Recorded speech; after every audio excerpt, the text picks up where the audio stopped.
Assalamualaikum warahmatullahi wabarakatuh. Alhamdulillah, selalu kita ucapkan kalimat mulia ini dari lisan kita kepada zat yang paling layak untuk disembah, dihormati, ditunduki, karena memang dialah satu-satunya pencipta semua yang di langit, semua yang di bumi, semua yang dapat kita lihat dan tidak kita lihat. Dia zat yang maha adil, maha bijaksana, maha kuat, maha segala-galanya. Dan dia zat yang telah menggantungkan segala nikmat yang dia berikan kepada kita dengan kalimat mulia, Alhamdulillah. Maka sangat wajar kalau selalu lisan kita terbasahkan dengan kalimat mulia ini. Juga kita panjatkan salam hormat kita kepada manusia terbaik, pimpinan para nabi dan rasul, orang yang paling sempurna dari sisi akhlak, fisik, dan juga jalur nasabnya. Manusia yang telah dipilih oleh Sang Pencipta sebagai penutup para nabi dan rasulnya, Nabi Muhammad sallallahu alaihi wasallam. Sebagaimana Allah Sang Pencipta dan malaikatnya telah memberikan salam hormat kepada beliau. Teman-teman sekalian, kalau seseorang di antara kita memiliki hubungan dengan orang lain, sosok manusia punya hubungan dengan manusia yang lain, dan manusia ini kebetulan yang menjadi teman dekatnya atau yang dia jalin hubungan dengannya adalah orang yang memiliki kedudukan, jabatan, punya kekayaan, kesempurnaan fisik, orangnya cerdas, baik, apalah segala macam sifat yang kira-kira kita banggakan dari seorang teman ada padanya. Setiap kali kita ada masalah, dia selalu hadir dalam kehidupan. Setiap kali kita sedang melakukan satu perbuatan baik, dukungannya harus selalu berada bersama kita. Kira-kira bagaimana kita merasakan ketentraman jiwa pada orang ini? Saya yakin kita sepakat bahwasanya kita akan sangat tentram dengan orang ini. Rasanya kalau tidak ngobrol sehari saja sama dia, rugi. Nyaman rasanya kalau mendengar suaranya, karena setiap hari kalau kita telepon selalu dengan sambutan meriah, selalu dengan motivasi positif. Apapun yang kita ingin keluhkan selalu dijadikan sebagai amanah, tidak pernah dibongkar kepada orang lain. Apa saja yang kita butuhkan selalu orang ini hadir, dan ini biasa kita namakan dengan sahabat setia. Saya yakin kita sepakat teman-teman sekalian, kita sangat senang dengan orang ini. Bahkan mungkin semua file rahasia kita berikan kepada dia. Ini pembukaan ceramah kita sebenarnya. Judul kita teman-teman sekalian, indahnya menjalin hubungan dengan Sang Pencipta Allah. Kalau seandainya kita bisa merasa tentram dengan manusia yang kayak tadi saya berikan ciri-cirinya, dan itu ada, bukan tidak ada dari manusia yang seperti ini, kita bisa merasa tentram. Padahal pada saat kita minta nasihat, dia cuma bisa mengucapkan kata-kata. Mungkin pada saat kita butuh bantuan materi, dia hanya bisa memberikan semampunya. Pada saat mungkin kita berbuat kebaikan, dia hanya bisa support semampunya. Manusia banyak lupa dengan hal yang besar, dan mereka melihat hal yang kecil. Seringkali yang saya kasih contoh di dalam materi-materi sebelumnya, kita kadang-kadang kagum dengan pelukis yang melukis dengan lukisan kecil, yang dia mengambil lukisan dari sesuatu yang kita lihat depan mata kita, dan kita bangga dengan lukisan dia, karena persis seperti apa yang kita lihat. Padahal manusia itu hanya menciplak saja, dan lukisan manusia tidak pernah bisa bergerak. Tapi lukisan Sang Pencipta, kalau seorang pelukis bisa melukis pohon kelapa dan kita kagum karena warnanya persis seperti itu, tidak bisa bergerak. Dia hanya sekedar bisa membuat kita kagum kalau melihatnya dan mengenang pada saat dia melukisnya. Tapi lukisan Sang Pencipta, saudaraku, bergerak daunnya, buahnya bisa diincipi rasanya, bisa dilihat, lautannya bisa bergerak, manusianya bisa bergerak. Berapa juta spesies hewan yang kita bisa lihat dengan beragam macam warna kulitnya di depan mata kita. Ini harimau, yang itu singa, yang ini serigala, yang itu ular, yang ini kuda, yang sana jerapah, yang sini gajah, dan segala macam hal. Bagaimana bisa manusia tidak bisa melihat keajaiban Pencipta, Sang Pencipta yang maha luar biasa ini, dan dia kagum dengan hal-hal yang kecil. Kita bangga dengan teman kita yang meminjamkan rumah sehari atau 2 hari. Bahkan pada saat kita dipinjamkan rumah, segala fasilitas diberikan oleh dia. Kulkasnya penuh, segala macam apa yang kita butuhkan penuh, ya, dipenuhi. Panel listrik tinggal dipencet, kemudian nyala semuanya. Remote AC tinggal dipencet, kemudian nyala semuanya. Lalu kita kagum dengan orang itu. Itu tidak salah, manusiawi. Tapi yang salah adalah Anda tidak bisa menilai panel-panel listrik yang besar. Teman-teman sekalian, bukankah ada matahari yang terbit setiap hari tanpa kita memencet panel listriknya? Bagaimana besarnya kita bangga dengan panel listrik yang kecil dan kita lupakan listrik yang luar biasa, yang tampaknya tidak ada makhluk yang bisa hidup. Bagaimana kita lupa dengan hal yang besar seperti itu? Bagaimana caranya kita bangga dengan lukisan seseorang tadi dan kita lupa dengan di depan mata kita ribuan makhluk, jutaan, miliaran dari hewan-hewan, dari serangga dengan suaranya, dengan warnanya, dengan gerakannya. Manusia depan mata kita dengan beragam macam paras wajah, warna kulit. Lisan kita bisa mengucapkan kata-kata dengan beragam macam bahasa. Bisa membedakan mana rasa manis, rasa asin, rasa segala macam asam dan seterusnya dalam waktu yang bersamaan. Hidung kita bisa membedakan mana bau wangi, mana bau busuk dalam waktu seketika. Kita lupakan sesuatu yang besar seperti itu dan kita bangga dengan hal yang kecil hanya karena teman kita menyemprotkan minyak wangi dan kita rasa wangi. Hanya karena kebetulan kita lewat di sebuah tempat dan kita bisa mengatakan, oh busuk bau ini. Dan kita lupakan alat di hidung kita yang bisa membedakan bau wangi dan bau busuk seketika. Bagaimana bisa manusia lalai dengan hal yang besar dan mereka bangga dengan hal yang kecil, saudaraku. Dan inilah upaya syaitan laknatullahi alaihi untuk menjauhkan manusia dari penciptanya Allah subhanahu wa ta'ala. Allah zat yang maha pemurah, maha penyayang, menyebutkan dengan beragam macam sifat-sifatnya. Dan memang kita lihat depan mata kita. Pada saat Allah betul-betul mengatakan alhamdulillahi rabbil alamin, segala puji bagi Allah Tuhan alam semesta. Memang semuanya memang dia yang ciptakan. Semuanya yang kita lihat dan kita lihat memang dia yang ciptakan. Dia pemilik alam semesta ini. Kemudian Ar-Rahmanir Rahim yang maha pengasih dan maha penyayang. Memang benar-benar dia maha pengasih dan penyayang. Fir'aun yang jelas-jelas mengaku sebagai Tuhan, membantah Musa alaihissalam, kufur kepada Allah dan mengatakan kepada Haman, ya Haman ubni li sarha la'alli attalu ila ilahi Musa wa inni la'adhunnuhu kadhiba. Wahai Haman, buatin saya menara supaya saya bisa naik dan saya mau lihat Tuhannya Musa itu. Pencipta dia juga. Dia tantang seperti itu. Mungkin saya bisa lihat Tuhannya Musa dan saya pasti yakin Musa itu pendusta. Tapi apa perintah Allah kepada Musa dan Harun alaihissalam? Idhaba ila fir'auna wa qula lahu qawlan layyina. Pergi ke Fir'aun tuh. Hai Musa dan Harun, ucapkan kalimat yang santun. La'allahu yatadzakkar aw yakhsha. Siapa tahu dia mau sadar. Karena dia tidak ngerti nih. Dia enggak tahu itu. Allah subhanahu wa ta'ala dengan kasih sayang yang luar biasa sampai seorang pencuri pun kalau ketangkap, kepergok dan dikeroyoki oleh masyarakat, teman-teman sekalian, itu juga bentuk kasih sayang Allah kepada dia. Demi Allah, kalau Allah enggak sayang sama dia, Allah biarkan dia dengan kesalahannya, maka di depan mata dia ada lubang api neraka yang akan membakar dia. Allah sudah ingatkan sebelum dia mencuri, sebelum dia kepergok, ada rasa takut, rasa khawatir. Kemudian mungkin ketangkap sekali. Tapi tetap dia ngotot. Bagaimana caranya Allah berhentikan? Didatangkan sebuah masalah yang berat buat dia supaya dia kapok. Kalau Allah biarkan dia tidak kebongkar, bayangkan berapa banyak kerusakan yang akan dibuat oleh orang ini. Dan Allah tahu dengan kemahamurahannya dan kasih sayangnya, hamba ini nggak ngerti, bodoh nih. Dia akan jatuhkan dirinya pada neraka yang dia sulit untuk selamat pada saat itu. Lebih baik sekarang kamu digebukin dan kamu akan tahu bahwasanya itu adalah berbahaya buat kamu kalau kamu lanjutin. Ibnu Qayyim rahimahullah, seorang alim ulama yang mengenal Tuhannya dan tahu bagaimana menjalin hubungan dengan Allah, berkata, Allah itu, kata beliau, kalau saya memberikan penjelasannya tidak disamakan dengan makhluk, tapi contoh beliau datangkan.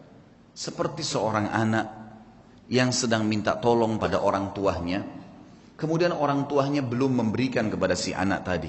Kenapa tidak diberikan? Karena ternyata si anak ini mau keluar dan bergaul dengan temannya yang buruk.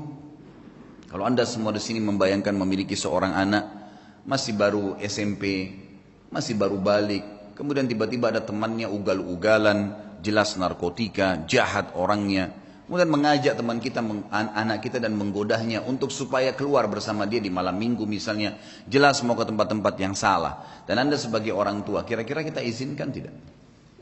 Tidak bakal diizinkan. Kalau orang tua yang berakal, dia tidak mengatakan tidak nak, tidak bisa. Ayah, ibu tolong izinkan saya. Jangan. Ayah, ibu tahu. Kenapa kita melarangnya? Karena kita tahu anak ini tidak mengerti. Enggak kok, saya bisa jaga diri. Enggak mungkin kok bisa jaga diri nak. Ayah dan ibu lebih tahu. Kata Ibnu Qayyim, Allah Azza wa Jalla lebih tahu dan lebih cinta pada hambanya dari dirinya sendiri. Wong Allah penciptanya kok.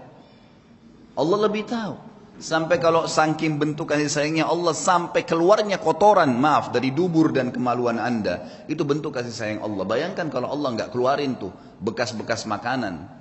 Bukankah orang kalau nggak bisa ngeluarin angin dalam 2-3 hari atau seminggu kembung kemudian harus ke rumah sakit? Bukankah kalau orang tidak, kita cuma tahu makan, kita nggak pernah tahu mana yang ada bakterinya atau tidak dari makanan tersebut, begitu masuk tenggorokan lalu tersortir dengan alami, dengan sistem yang luar biasa, sehingga mana yang jadi nutrisi tubuh, mana yang jadi kotoran. Dan dengan luar biasa Allah cuma memberikan rasa, kita cuma tahu masuk, oh ya mau buang air besar, masuk kamar mandi membuangnya, kita tidak pernah berpikir, bukankah Anda mencium baunya busuk? Artinya bayangkan kalau tertinggal di perut kita bau yang busuk seperti itu. Tapi kita cuma tahu manusia melihat hal yang kecil. Oh ya sudah selesai buang air besar, udah keluarlah. Udah selesai, tinggal tahu makan lagi. Siapa yang menggerakkan motor di tubuh Anda ini? Siapa yang membuat mengelolanya? Siapa yang mengeluarkannya? Siapa yang membaginya? Siapa yang mengaturnya? Dan segala macam pertanyaan yang tidak bisa sebenarnya kita gambarkan teman-teman sekalian. Saya sekarang ingin menyampaikan, mudah-mudahan Allah ikhlaskan niat kita, terutama buat diri saya sendiri tentunya. Indahnya menjalin hubungan dengan Allah Subhanahu wa Ta'ala. Kalau kita sudah mengenal Tuhan kita teman-teman sekalian, dan caranya sederhana, hadiri majelis ilmu seperti ini, pelajari tentang rukun Islam, rukun iman, dalami tentang Allah Subhanahu wa Ta'ala, rutinkan terus jalankan, maka dengan izin Allah kita akan sampai pada titik nanti mengenal Tuhan kita. Dan kalau kita sudah mengenal Tuhan kita dan kita sudah akrab dengannya, perhatikan efeknya. Kita akan menjadi manusia yang super luar biasa. Kalau ada manusia, teman-teman sekalian, yang setiap kali diajak oleh temannya berbuat maksiat, dia jalan saja. Manusia, itu biasa. Tapi Anda bisa menjadi manusia yang luar biasa kalau mau. Di saat lagi diajak pada hal-hal yang haram, kita nolak, bisa. Dan itu hanya satu saja, orang yang tahu dan mengenal Tuhannya Allah Subhanahu wa Ta'ala. Sampai pada hal yang kecil, teman-teman sekalian. Sampai pada hal yang kecil, kita bisa terbentuk pribadi kita menjadi manusia yang luar biasa. Saya akan mulai dengan kisah seorang anak muda yang ada di Irak, terkenal dengan kesolehannya. Orang ini dalam kisah yang sedang saya baca, saya tidak temukan namanya. Tapi kita ambil ibrah, pelajaran. Orang ini saking kekuatan hubungannya dengan Allah luar biasa. Kalau azan langsung ke masjid on time, tidak pernah ketinggalan saf pertama. Dari pakaiannya sudah penampilannya sangat dekat dengan Allah. Kalau ngomongnya selalu cuma ayat Al-Quran, nasihat, hadis Nabi SAW.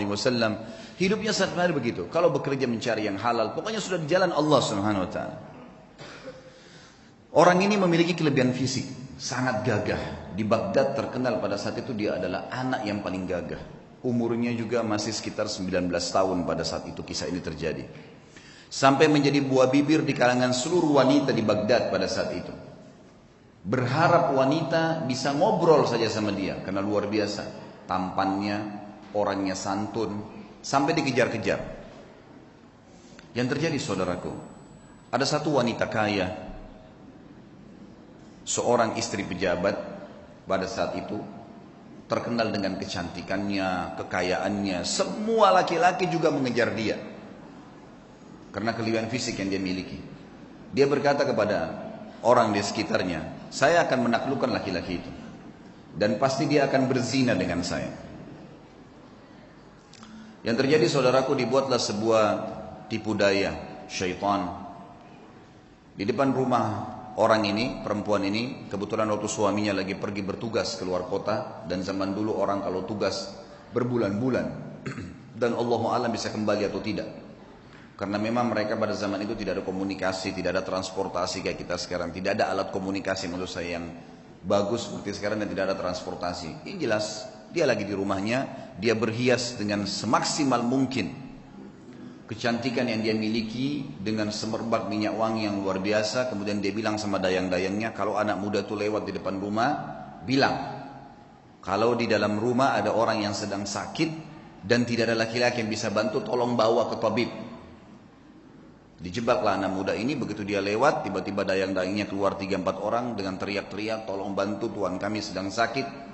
Sampai akhirnya tidak ada laki-laki dan tolong bantulah. Akhirnya si laki-laki ini masuk ke dalam rumah tersebut. Waktu dia masuk dalam rumah tersebut, saudaraku seiman, maka yang terjadi adalah, yang terjadi pada saat itu, ditutup pintu, kemudian si perempuan yang tadi licik ini berkata, kalau kau tidak mau berzina dengan saya akan teriak bahwasanya kau sengaja datang untuk mengganggu saya di rumah saya. Dijebak. Waktu itu rumah semua berdekatan, sedikit teriakan sudah kedengar. Serba salah, apa yang harus dia lakukan? Terjebak di sebuah ruangan rumah dengan wanita yang sempurna. Terjebak di sebuah ruangan, wanita di depan matanya dengan kesempurnaan, cantik, kaya, punya jabatan. Tinggal minta dia berzina saja. Hanya itu. Dia bisa menikmati, dia bisa mendapatkan harta dan seterusnya. Tapi saudaraku, orang yang sudah mengenal Tuhannya Allah berbeda. Dia sudah tahu siapa dia sudah tahu siapa yang akan dia hadapin dari makhluk juga ini. Dia sudah tahu bagaimana hukum Tuhannya. Dia sudah tahu janji-janji Allah nanti kalau dia meninggalkan yang haram, nantinya di surga akan dibalas apa. Dia sudah pelajari semuanya. Maka dia pun berdoa kepada Allah mengatakan, ya Allah, engkau tahu bagaimana aku menjaga hubunganku denganmu dengan baik. Dan dari dulu aku sudah selalu digoda untuk melakukan hubungan dengan lawan jenis dan aku selalu menahannya. Kenapa sekarang aku tiba-tiba masuk dalam sebuah jebakan syaitan yang seperti ini? Selamatkanlah ya Allah. Tiba-tiba dia rasa mules, perutnya gak enak. Kemudian dia bilang, saya mules, saya butuh kamar kecil. Kata perempuan tersebut, kamar kecil di depan mata saya ini, buka, silakan masuk. Tapi tetap setelah kau keluar, kau akan zina dengan saya. Kalau enggak, saya akan teriak. Dia masuk, kemudian dia buang air besar dalam kisah ini. Maaf, kisahnya memang begitu. Buang air besar, setelah buang air besar muncul ide di pikiran dia. Tiba-tiba Allah berikan petunjuk, dia mengambil kotorannya sendiri, dia tempel di bajunya. Pada saat dia keluar dari ruangan tadi, si perempuan kaya ini yang terkenal dengan kebersihannya, kecantikannya segala, kaget melihat.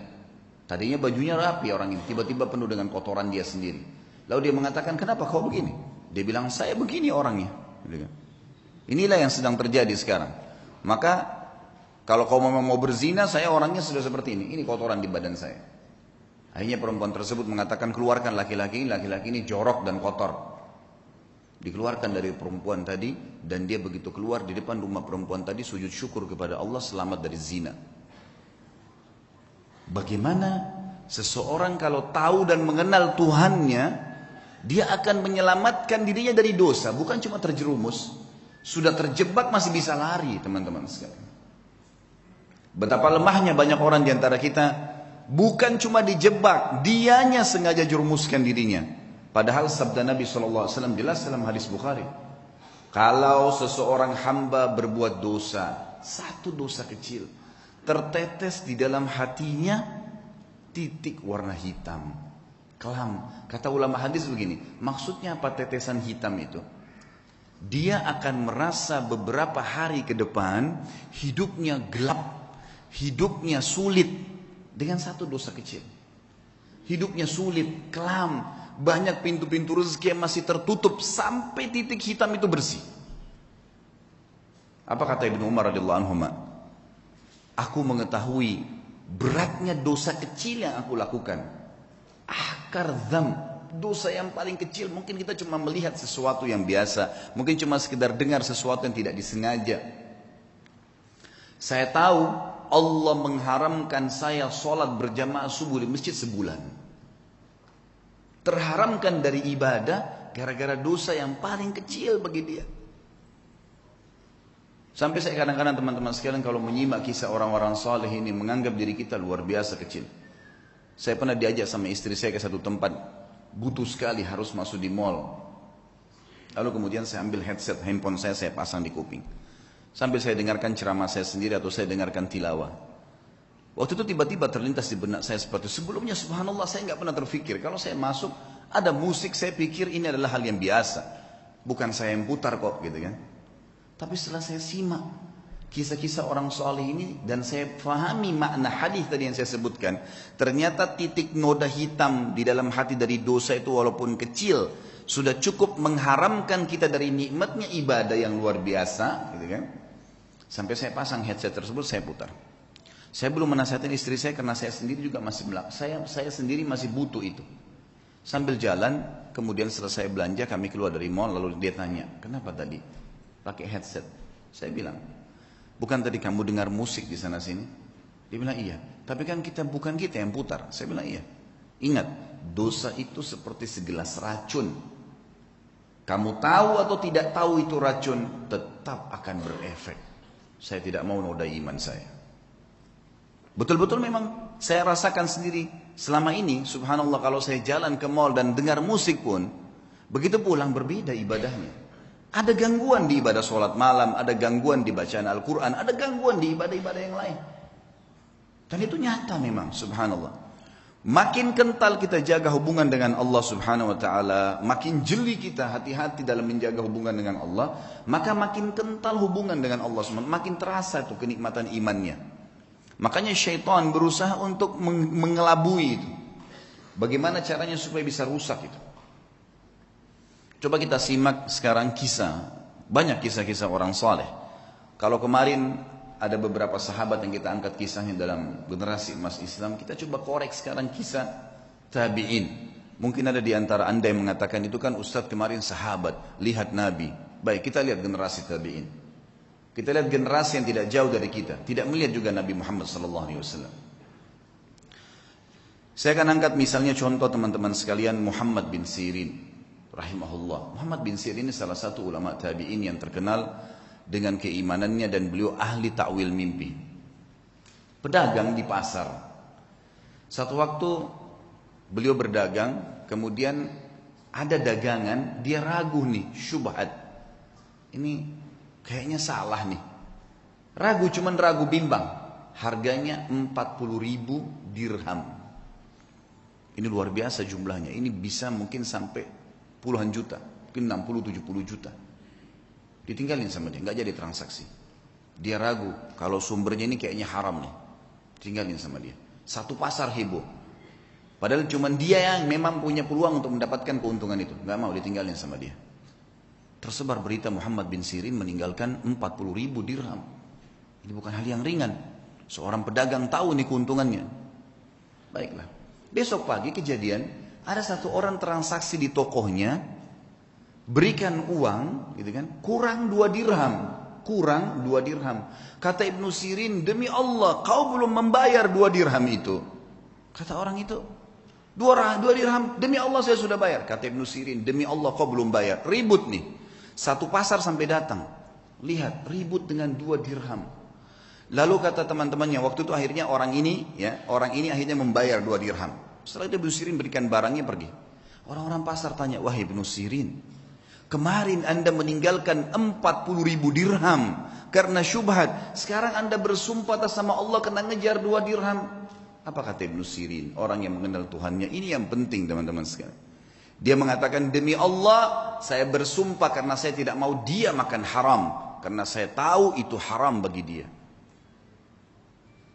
Dia tinggalkan 40.000 dirham yang bisa dia dapatkan. Kadang-kadang kita, Allah nanti aja deh. Gampang nanti baku atur kalau orang kita bilang. Biasa begitu. Tutup mata aja dulu, yang penting sekarang masuk dulu uangnya. Lupa. 1 rupiah sudah cukup membuat anda masuk rumah sakit sebulan teman-teman. Kalau haram. Hati-hati. Imam Nawawi rahimahullah.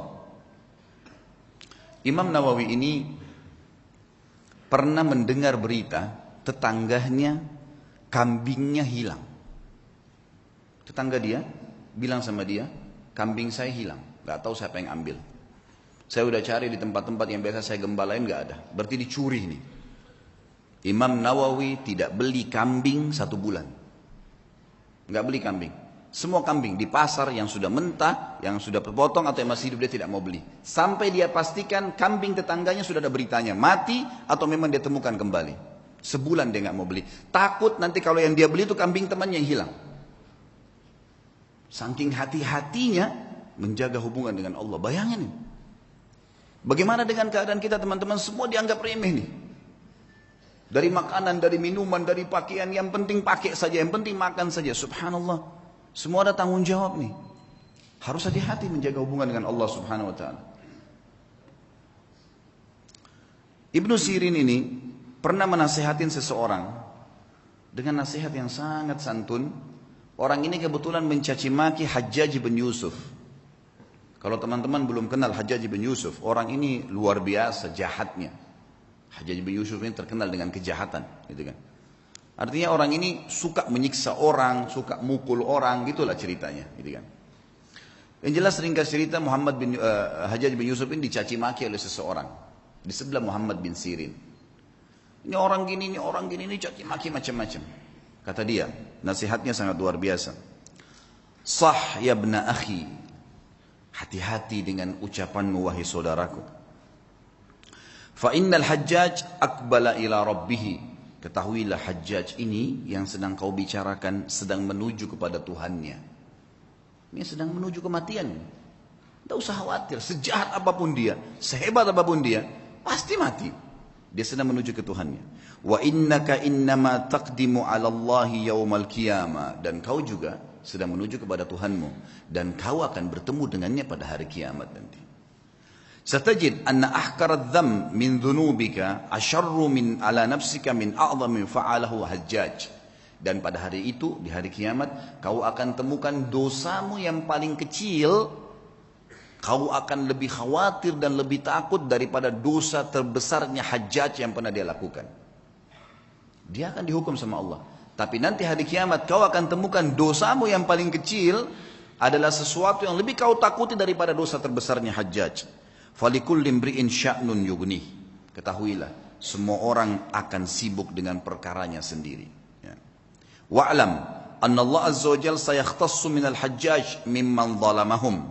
Dan pasti ketahuilah dan yakini Allah akan membalas Hajjaj, ya, orang yang sedang kau bicarakan itu, dari orang-orang yang dia zalimi, tidak tertinggal sedikit pun. Wa yakhtassu lil Hajjaji mimman yadhlimuna. Tapi ingat, Allah juga akan menolong Hajjaj dari orang-orang yang menzalimi dia. Fala tushghilanna nafsaka ba'dal yaumi bisabbi ahad. Oleh karena itu, mulai hari ini berhenti mencaci orang lain. Nasihat yang luar biasa. Karena orang kenal Tuhannya. Orang buruk pun jangan ceritain, tidak usah urus-urusannya orang. Sudahlah, gitu kan. Tugas kita kalau kita lihat aib pada diri orang, alhamdulillah nggak ada pada saya. Ya Allah berikan dia hidayah. Cukup, sebatas itu saja. Jangan lebih. Kenapa dia begini, kenapa dia begitu, kenapa dia begini. Untuk apa kamu campurin itu? Apa gunanya buat kamu? Ingat, dia akan berhubungan sama kita di hadapan Allah dengan keadilannya Allah. Kezaliman yang dia lakukan sama kita, kita akan ambil. Tapi kezaliman kita pada dia juga dia akan ambil. Gak ada yang tersembunyi hari kiamat. Kisah yang lain, Muhammad bin Sirin, saya akan sebutkan beberapa figur. Muhammad bin Sirin ada 3 kisah yang saya angkat. Tadi kisah kedua, kisah ketiga teman-teman sekalian. Muhammad bin Sirin ini pernah membeli madu. Madu ini kebetulan dibeli 1 gentong besar. Kalau gentong di zaman dulu itu mungkin ya bisa menampung sekitar 200 kilo madu. Sampai 250 kilo madu.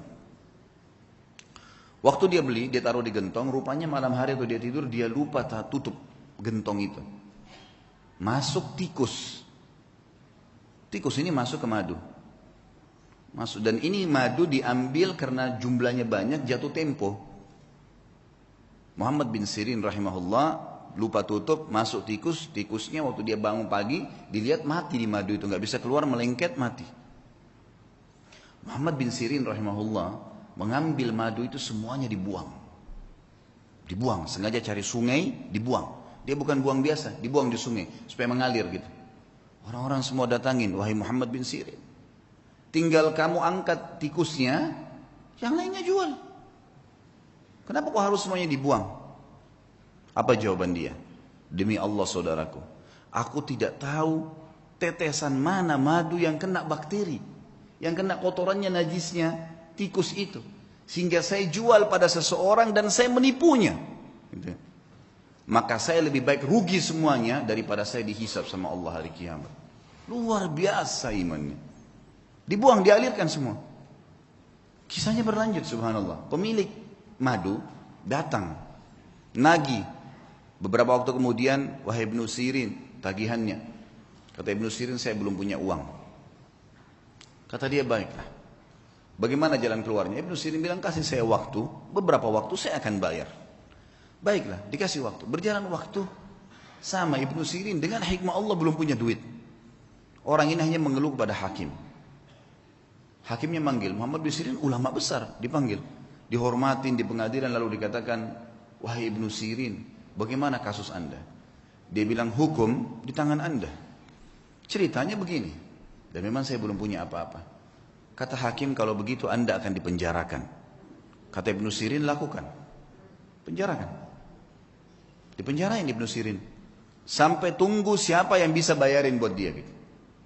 Subhanallah, penjaga penjara tahu siapa Ibnu Sirin, ulama besar. Kata penjaganya apa? Wahai Ibnu Sirin, kalau malam hari pulanglah tidur dengan keluarga anda, pagi silakan anda kembali ke sini. Kira-kira bagaimana tuh kalau kita ditawarin begitu? Penjaga penjara, silakan pulang ke rumah, nanti pagi datang lagi ke sini. Gitu. Begitu terus di penjara. Kata Ibnu Sirin, demi Allah, sambil pegang kerangkangan penjaranya, demi Allah ya saudaraku, saya tidak akan tolong kamu masuk ke neraka. Saya akan tinggal di sini sampai utang saya terbayar. Gak mau keluar. Baca Al-Quran, sholat malam. Sampai akhirnya orang-orang satu Baghdad datang membayarkan dia. Didengar ceritanya dibayarin. Ya. Lunasin utangnya sampai dia keluar. Tapi bagaimana mereka mengetahui hubungannya dengan Allah subhanahu wa ta'ala. Dan ini satu hal yang mahal teman-teman sekalian. Mahal sekali. Ini hanya bisa didapatkan bagi jiwa-jiwa yang suci, yang bersih, yang mau memang berhubungan dengan Tuhannya. Dan Allah Azza wa Jalla ini zat yang kalau memberi selalu dalam Al-Quran bahasanya apa? Bighairi hisab. Innama yulaqqas sabiruna ajrahum bighairi hisab. Selalu ada kalimat bighairi hisab, bighairi hisab. Bighairi hisab itu tanpa ada hitungan. Kita kalau minta sama Allah satu, Allah nggak kasih satu, 10, 100, 100 ribu. Luar biasa kalau pemberian Allah SWT itu. Saya pernah punya pengalaman pribadi teman-teman sekalian di Jakarta. Waktu saya buka restoran. Subhanallah, dengan hikmah Allah terjadi sesuatu pada saat itu. Restoran ini mengalami kemunduran. Kemudian saya tidak tahu harus berbuat apa lagi. Lalu kemudian saya tetap menjaga komitmen di jalan Allah subhanahu wa ta'ala. Itu memang kebetulan tidak ada duit sama sekali. Restoran ini harus dibongkar total, pindah dari tempat sewanya. Saya nggak tahu harus buat apa. Yang saya lakukan adalah saya coba pada saat gentingnya seperti itu, bagaimana justru kita gencet diri kita untuk lebih dekat dengan Allah. Hati-hati, jangan malah masuk ke dalam hal yang haram. Karena makin memuncaknya sebuah cobaan, maka makin dekat jalan keluar dari Allah. Ini sudah harus 1 minggu lagi saya bayar, dan kalau tidak dibongkar paksa. Bisa rusak barang-barang. Nilainya, barang yang ada di situ tidak kurang dari 1 miliar rupiah. Ini kalau dibongkar, dirusak, semua ini jadi masalah. Dan ini ada investor yang masuk dengan saya. Ya Rabbi, apa jalan keluarnya? Coba, saya menghubungi ayah saya. Kebetulan Alhamdulillah beliau masih hidup, tolong doain saya. Mudah-mudahan ada jalan keluarnya. Kemudian saya coba juga melakukan hal-hal yang saya mampu ibadah kepada Allah SWT. Sambil tetap saya sabarin. Tunggu sampai titik terakhir. Subhanallah, waktu itu kejadian hari Senin. Hari Jumat, itu kalau saya tidak punya informasi jelas, maka akan dibongkar paksa, dan ini akan dibongkar, saya nggak tahu mau taruh di mana barang-barang yang penuh.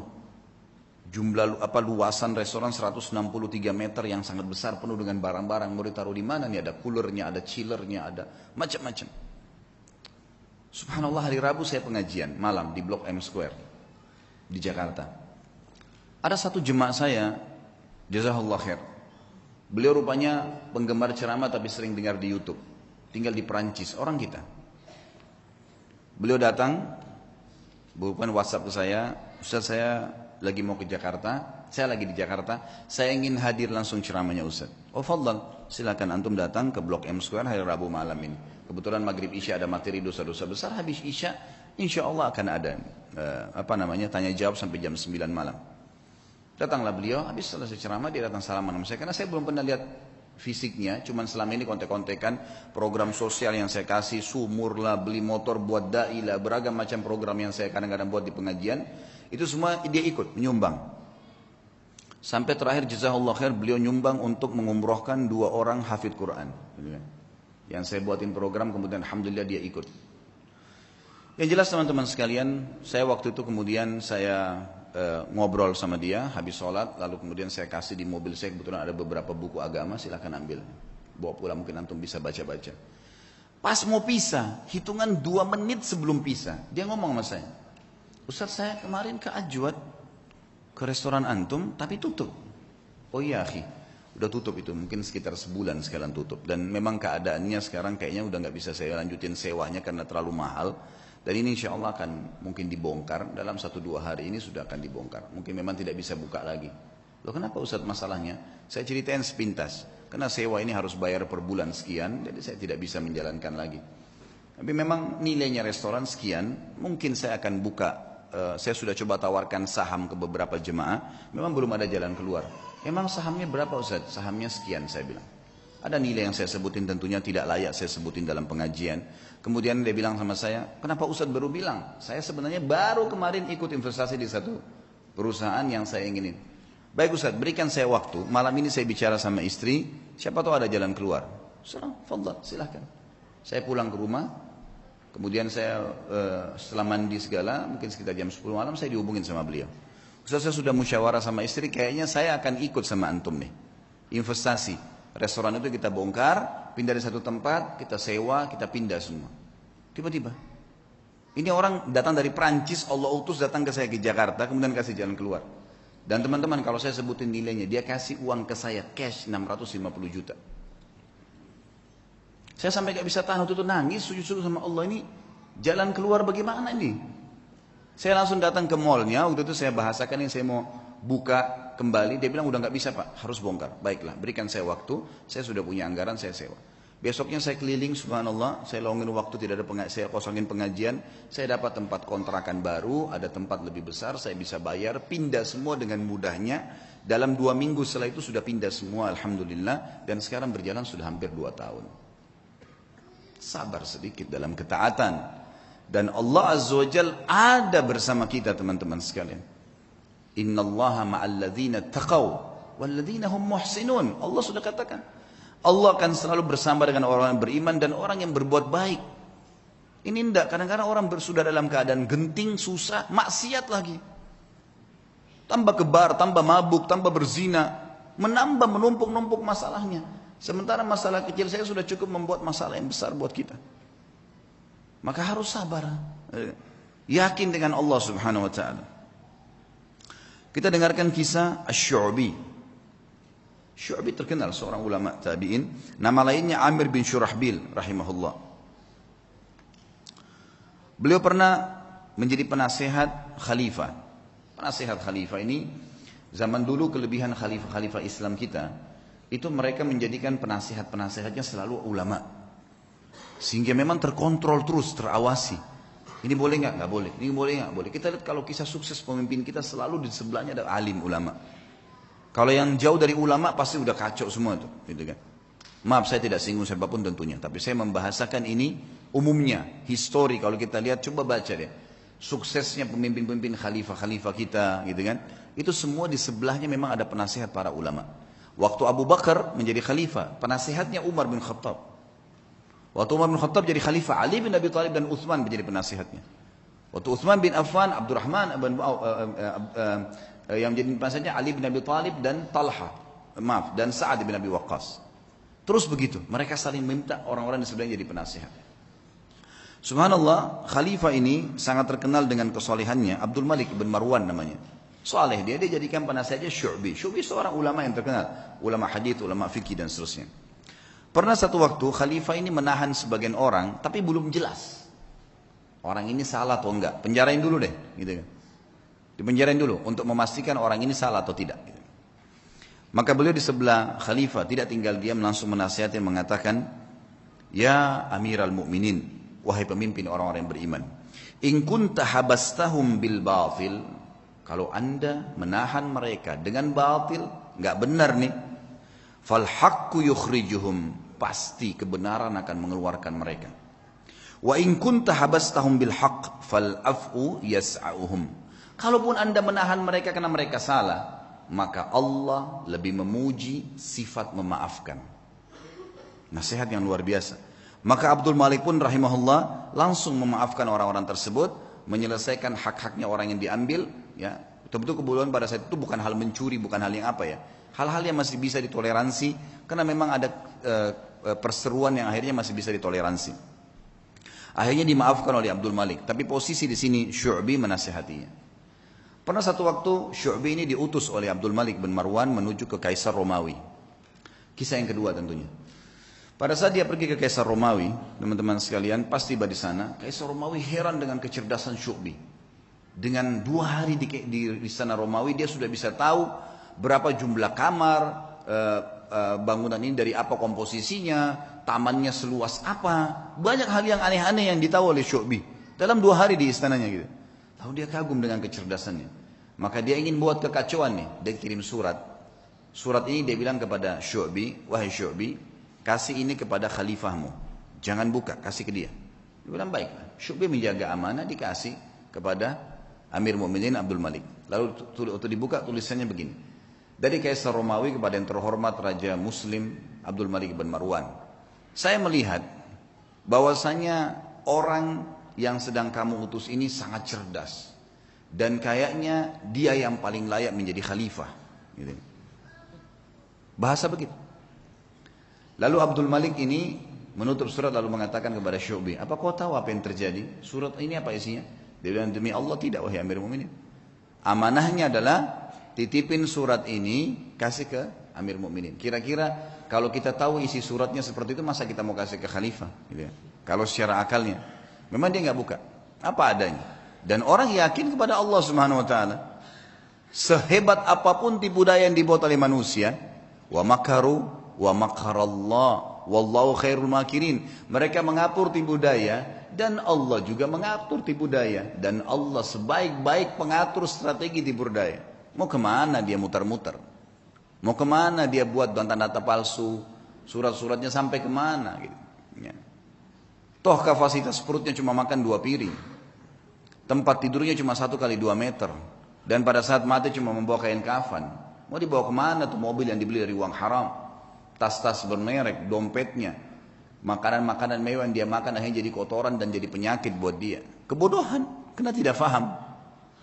Ringkas cerita adalah, kata Syu'bi, demi Allah saya tidak tahu ya Amir Mu'minin. Kata dia, sesungguhnya Raja Kaisar Romawi itu menulis surat mengatakan, kagum dengan kecerdasanmu, dan dia berkata gitu kan, kalau kamu adalah orang yang paling layak jadi khalifah. Kata Syu'bi, demi Allah yang bermukminin, karena dia belum kenal anda. Kalau dia kenal anda, pastilah otomatis dia akan tahu bahwasanya anda lebih cerdas daripada saya. Lalu kata Abdul Malik, saya sudah faham apa maksudnya. Lalu kemudian dia kirim surat lagi ke Raja Romawi, dan dia berkata kepada Amir Mu'minin Abdul Malik bin Marwan dan kepada Kaisar Romawi, apa yang kamu ucapkan itu ya, sebenarnya sudah saya baca kalau kau ingin mengacaukan kerajaan saya. Dan ketahuilah, saya dan Syu'bi bersaudara karena Allah dan tidak akan pernah kau bisa masuk di dalamnya. Lalu pengantar surat ini rupanya waktu dia ngantar surat, dia sempat di sebelahnya Kaisar Romawi, dia dengar. Maka dia mengatakan, ya, demi Allah, kata si Kaisar Romawi, tapi dalam bahasa Arab diterjemahkan. Karena mereka juga memanggil Allah, orang-orang Kristen gitu kan. Demi Allah, saya tidak ingin kecuali itu, ingin mengacaukan kerajaannya. Tapi hubungan antara seorang mukmin dengan mukmin, teman-teman, atasan dengan bawahannya, tidak mudah dikoyahkan kalau dia kenal Allah Subhanahu Wa Taala. Orang ketiga datang membuat fitnah, membuat apa, semuanya tidak akan ada masalah buat dia. Kisah yang lain, Atha bin Abi Rabah rahimahullah. Atha bin Abi Rabah ini teman-teman sekalian pernah, tentu Atha ini sedikit saya berikan gambaran, dan ulama mengatakan dalam ilmu jarh wa ta'dil, dalam ilmu hadis kita boleh ada hal-hal yang boleh disebutkan kalau berhubungan dengan kekurangan seseorang, kalau memang itu ciri khasnya, atau sesuatu yang kalau disebutkan tanpa menyebutkan nama pun, nah ini masuk bukan dalam ghibah. Yang jelas ulama menyebutkan ciri fisik di sini, seperti mereka menyebutkan Nabi SAW jarbu, tidak tinggi tidak pendek, itu bukan aib. Atha bin Abi Rabah ini seorang budak hitam, kulit hitam, disebutkan dalam buku-buku tentang penjelasan biodata beliau, orangnya kurus, kaki kanannya pincang, mata kanannya rusak. Fisiknya sangat kurang, rahimahullah. Tapi waktu Atha bin Abi Rabah menjadi ulama, khalifah waktu itu Sulaiman bin Abdul Malik, adiknya tadi Abdul Malik bin Marwan itu, anaknya Abdul Malik bin Marwan. Waktu sudah meninggal ayahnya dia jadi khalifah. Sulaiman bin Abdul Malik ini orangnya baik, khalifah dan suka dengan alim ulama. Dia mengeluarkan peraturan kalau tidak boleh mengeluarkan fatwa di musim haji kecuali Atha bin Abi Rabah. Orang alim ulama. Karena ini dalam haji tidak boleh sembarangan nih. Sampai Atha bin Abi Rabah dapat julukan ya alimnya ulama, gurunya para ulama. Ulama-ulama pun kalau datang di Mekah banyak meminta nasihat dari beliau. Atha bin Abi Rabah ini rahimahullah, di musim haji datanglah Sulaiman ibn Abdul Malik khalifah dengan anaknya, dengan ketampanannya, dengan dayang-dayangnya, dengan kebesarannya, buka kemah besar, kemudian masuklah wukuf di Arafah. Sementara wukuf, Sulaiman mengatakan, di mana sahibuk, aina sahibukum, mana nih teman kalian nih? Biasanya kalau bahasa sahibukum ini santun dari khalifah untuk mufti, ya, untuk muftinya. Atha bin Abi Rabah ada di mana? Kata mereka Amirul Mukminin lagi di kemahnya, lagi menunggu orang-orang yang lagi antri, lagi antri bertanya gitu. Dia bilang saya punya hajat, saya ingin datang ke sana. Baiklah, Sulaiman datang. Sulaiman ini dia menunjuk ya, Atha bin Abi Rabah jadi mufti, dia yang memberikan gaji, gitu kan? Pemimpinnya lah. Ya. Dan itu khalifah. Dan perlu diketahui Sulaiman bin Abdul Malik di zamannya ini khilafah Umayyah jadi luas sekali, luar biasa gitu. Kuasanya sangat luas karena ayahnya juga punya kekuatan militer yang besar. Ringkas cerita dia pun datang dan dia orang saleh. Begitu dia masuk ke kemahnya Atha bin Abi Rabah, disambut oleh Atha bin Abi Rabah, pelukan, ngobrol, saling menyebutkan kata-kata yang santun satu sama lain sebagaimana adab seorang muslim. Setelah itu Atha bin Abi Rabah bertanya, "Wahai Amir Mukminin, kenapa Anda datang ke sini?" Kata dia, "Saya punya hajat. Ada pertanyaan yang saya mau tanya." Kata Atha bin Abi Rabah, ini orang tadi saya bilang ya, kekurangan fisiknya ada, dia pegawainya yang datang ke dia ini, kalau mungkin maaf teman-teman di gubernuran sini, presiden langsung yang datang, bukan cuma gubernur. Langsung datang, langsung ke ruangan dia karena ada hajat yang dia mau sampaikan misal. Gitu kan. Datanglah teman-teman sekalian, lalu dia mengatakan, Atha mengatakan, hajat Anda pribadi, pertanyaan pribadi, atau hajat umat Islam? Kata Amir Mu'minin, hajat saya pribadi, pertanyaan saya pribadi. Atha mengatakan, kalau begitu Amir Mu'minin, mohon maaf, Anda keluar antri bersama muslimin. Karena ada yang sudah antri sebelum Anda punya hajat pribadi. Kalau itu hajat umat Islam, saya akan dahulukan Anda. Orang di sekitar Sulaiman ini marah, tapi Sulaiman diam. Rahimahullah. Beliau sangat luar biasa. Mana ada presiden atau raja mau dipermalukan begini? Kan tinggal jawab selesai kan gitu. Tapi beda nih. Ini namanya muru'ah ya.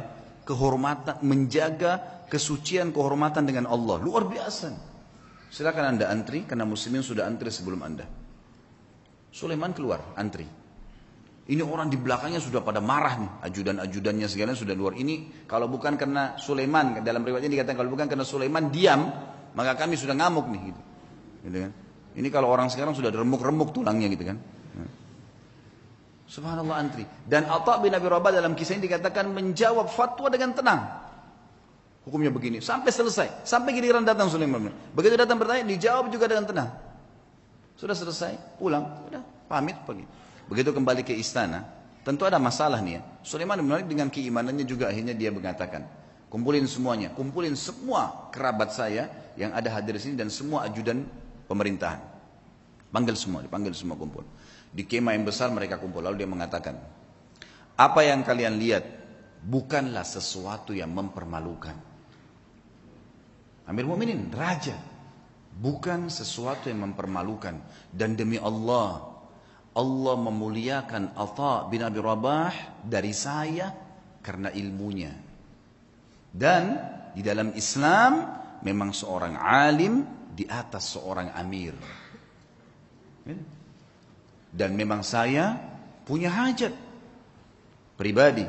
Maka jangan pernah ada yang merasa marah dengan Atha bin Abi Rabah. Karena saya sendiri tidak marah dengan dia. Dan wahai anak-anakku dan para ajudanku, belajarlah agama karena ilmu agama akan mengalahkan singasana para khalifah. Tapi bagaimana teman-teman? Khalifah bisa begitu, Atha bin Abi Rabah alim bisa begitu. Dan semua dengan lapang dada bisa menjaga. Kenapa? Karena mereka yakin ada raja yang sebenarnya, Allah Azza wa Jalla. Kita teman-teman cuma kebetulan saja beda formalitas nih, baju bedanya cuma sementara. Ini jabatannya oh ini si fulan, ini mobilnya bedanya begini.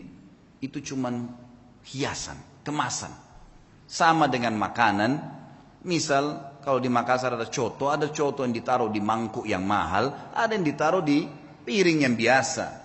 Tapi sama saja coto. Gitu kan? Gitu. Mudah-mudahan bahasa ini bisa difahamin gitu kan. Karena kalau makanan langsung paham biasanya. Satu waktu, kisah yang lain, Atha bin Abi Rabah mendatangi, jadi Sulaiman meninggal dunia. Khalifah tadi meninggal dunia, sudah lewat waktunya dia meninggal dunia. Datang adiknya bernama Hisham. Hisham bin Abdul Malik, biasanya memang sudah tradisi, mungkin teman-teman di kantor pemerintahan sudah tahu. Biasanya kalau ada datang pejabat baru, maka dia akan ambil informasi dari pejabat sebelumnya tentang orang-orang relasi yang bisa dihubungin, kan gitu. Itu sudah biasa, turun-temurun memang dari dulu gitu. Tapi mudah-mudahan relasinya ini orang-orang yang tepat. Yang jelas Hisham bin Abdul Malik sudah tahu kakaknya ini Sulaiman terkenal dengan kesolehannya, dengan kealimannya, dia telah menunjuk ya Atha menjadi mufti. Maka dia tidak mau ganggu tuh, dibiarin Atha jadi mufti, lanjutin fatwanya. Satu waktu Atha bin Abi Rabah datang ke istananya. Atha bin Abi Rabah ini teman-teman sekalian naik keledai, keledainya tua. Dan untuk naik ke keledai itu kan biasanya ada pijakan untuk injak ya. Itu dari kayu biasa. Bajunya biasa, imamahnya juga sudah tua, besar gitu. Dia lagi jalan dari Mekah menuju ke Damaskus, ibu kota Syria. Perjalanan lumayan 1 bulan. Subhanallah, begitu sudah kelihatan istananya Khalifah Hisham bin Abdul Malik. Ada satu ulama lain namanya Atha juga, Al-Khurasani dari Persia. Terkenal juga ulama tabi'in, Atha Al-Khurasani. Jadi kalau disebut nama Atha dua ini, Atha bin Abi Rabah di Mekah, ini bekas budak yang jadi alim ulama. Ini Atha Al-Khurasani memang anak pejabat, tapi jadi alim ulama juga.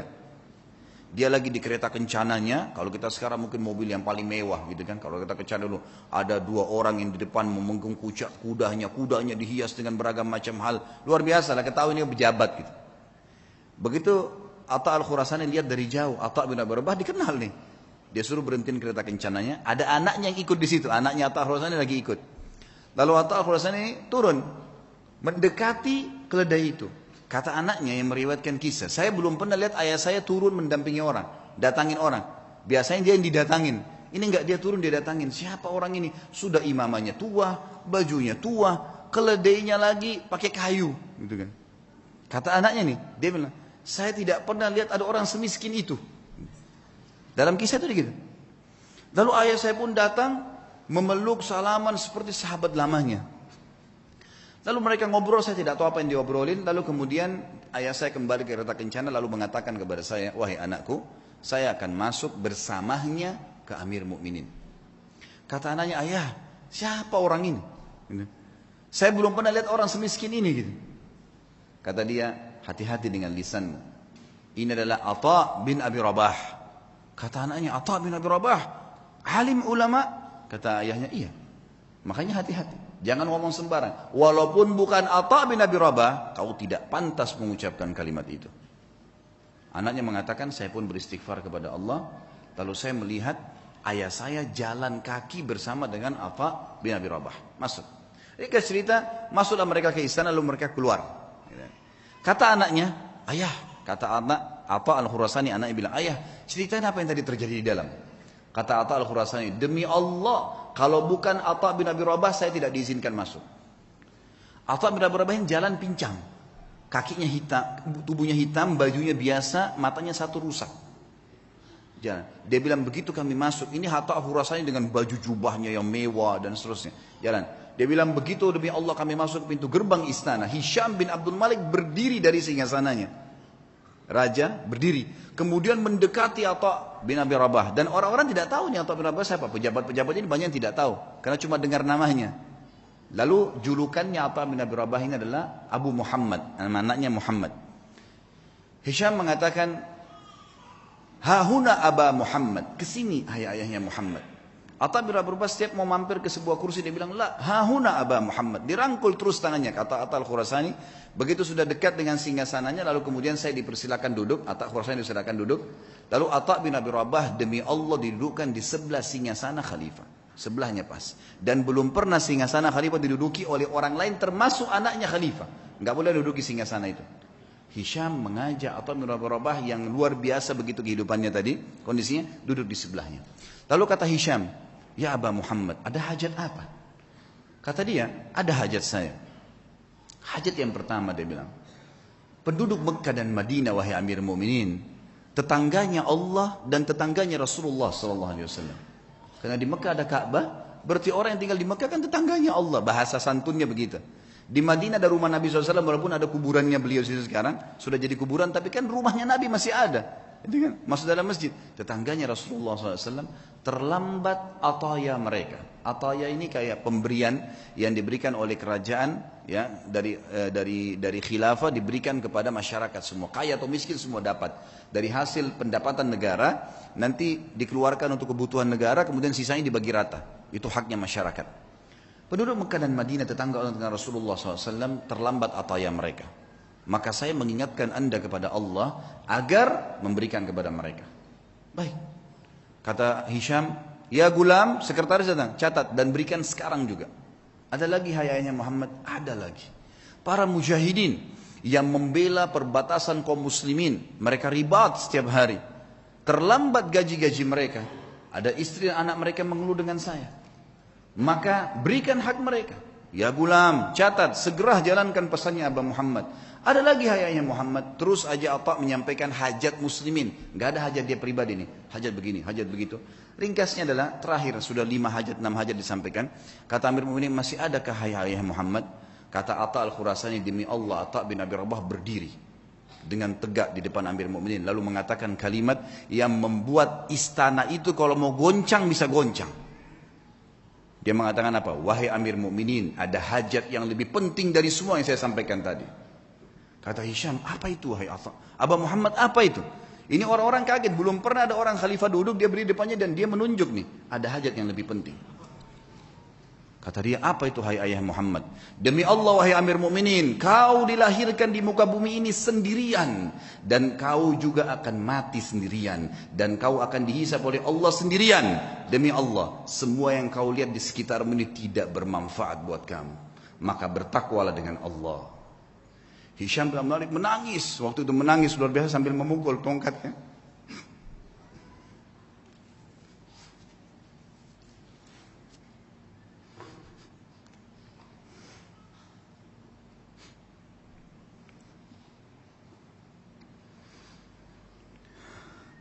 Nah, Hisham bin Abdul Malik akhirnya memukul tongkatnya sambil menangis, teman-teman sekalian. Lalu mengatakan jazakallahu khairan, semoga Allah balas anda dengan kebaikan, gitu. Setelah itu kemudian kata Atha al-Khurasani, kami pun keluar. Dan demi Allah Atha bin Abi Rabah tidak minum segelas air pun dari Amir Mu'minin. Tidak minum segelas air pun. Dan waktu kami tiba di pintu gerbang, maka dikejar oleh seorang sekretaris untuk memberikan dia sekantong uang emas.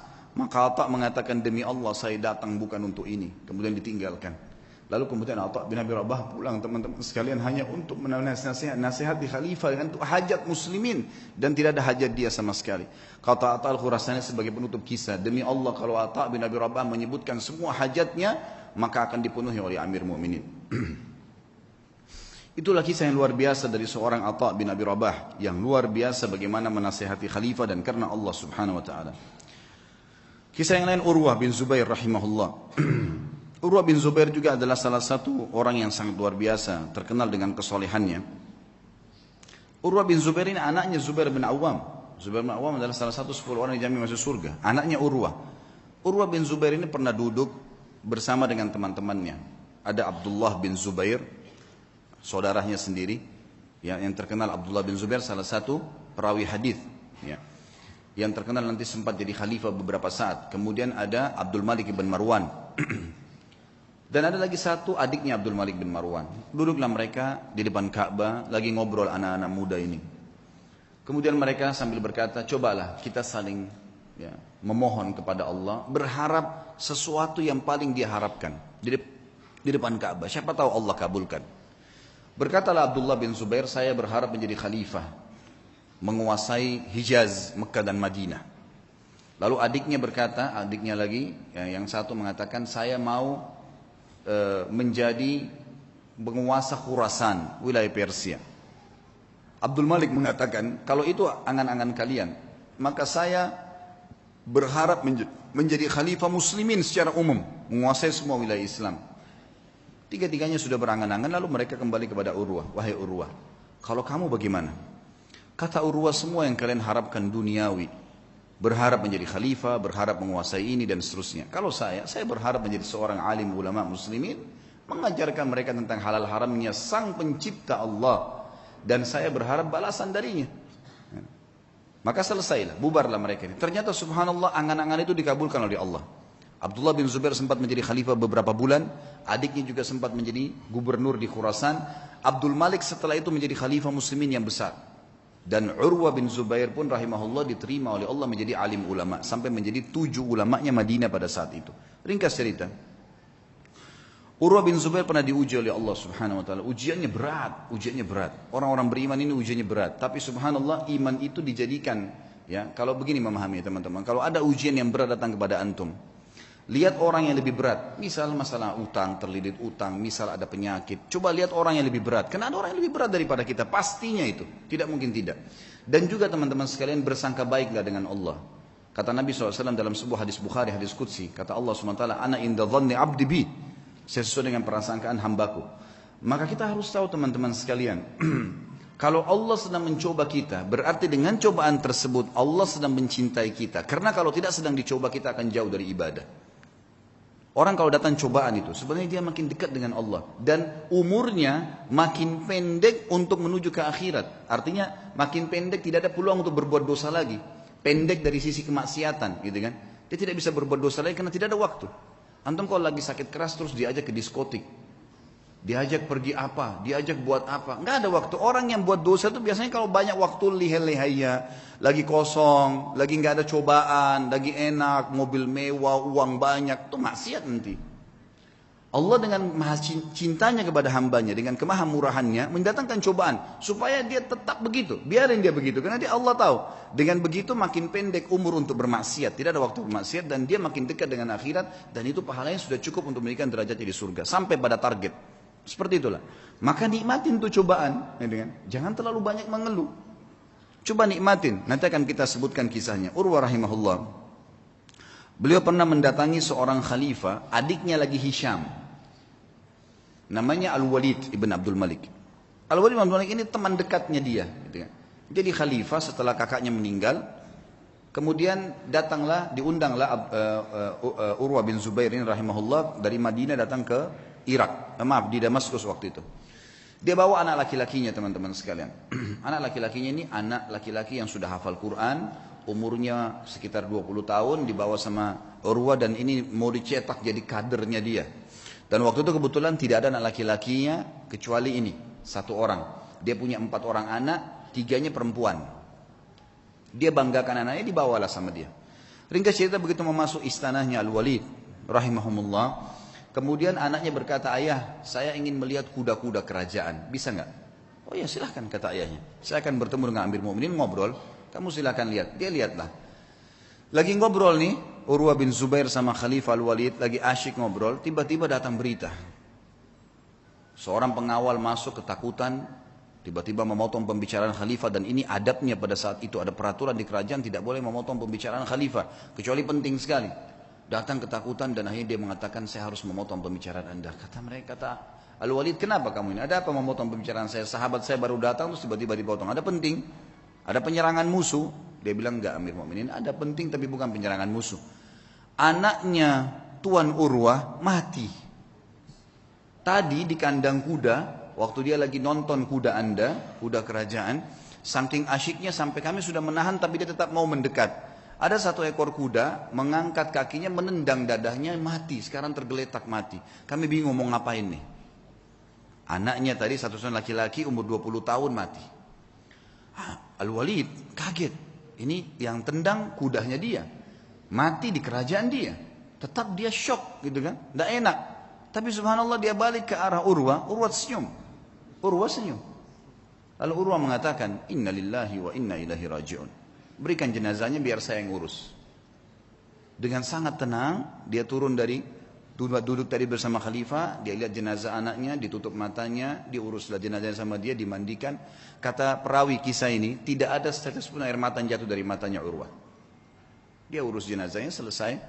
Kemudian dia bilang sama Walid, saya mau turunkan anak saya di kuburan sendiri. Baiklah, turun. Begitu turun subhanallah di kuburan.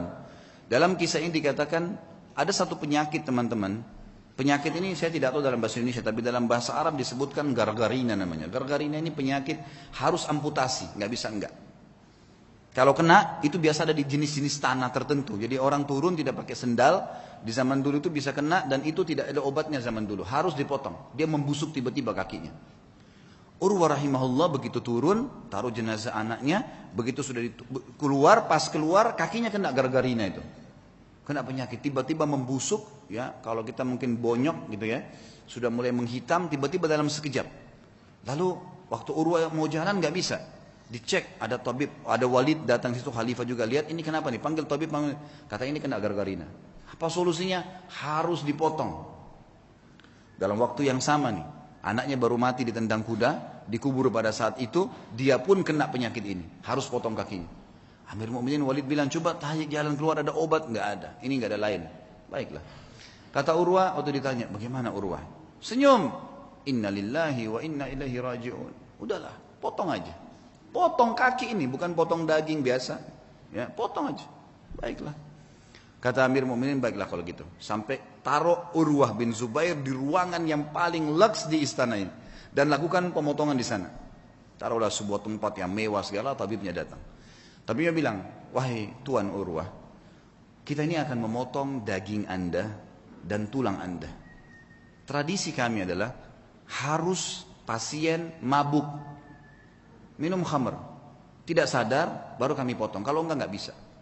Kata Urwah, demi Allah saya tidak pernah nyentuhkan setetes pun di tenggorokan saya yang haram. Masa sekarang saya mau, begitu cobaan datang saya mau pakai minum ini? Enggak bisa. Lalu apa solusinya? Pokoknya jangan pakai ini. Musyawarah sama Walid, ya Amir Mu'minin, bagaimana nih? Tamu Anda nggak mau minum khamr. Kita nggak ada solusi lain. Pikirin, cari jalan keluar. Tapi yang penting aman. Gak lama kemudian datang tabibnya bawa 10 orang laki-laki semuanya bodyguard. Kekar semua badannya. Gitu kan. Kata Urwah, untuk apa nih? Untuk pegang Anda nih. Nggak ada solusi lain. Harus pegang, nggak boleh bergerak. Ini daging sama tulang saya akan potong. Gerak sedikit ini sudah salah. Kata dia, saya tidak perlu sama mereka. Lalu apa jalan keluarnya, wahai Tuan? Kaki Anda harus dipotong, kalau enggak nyebar ke seluruh tubuh.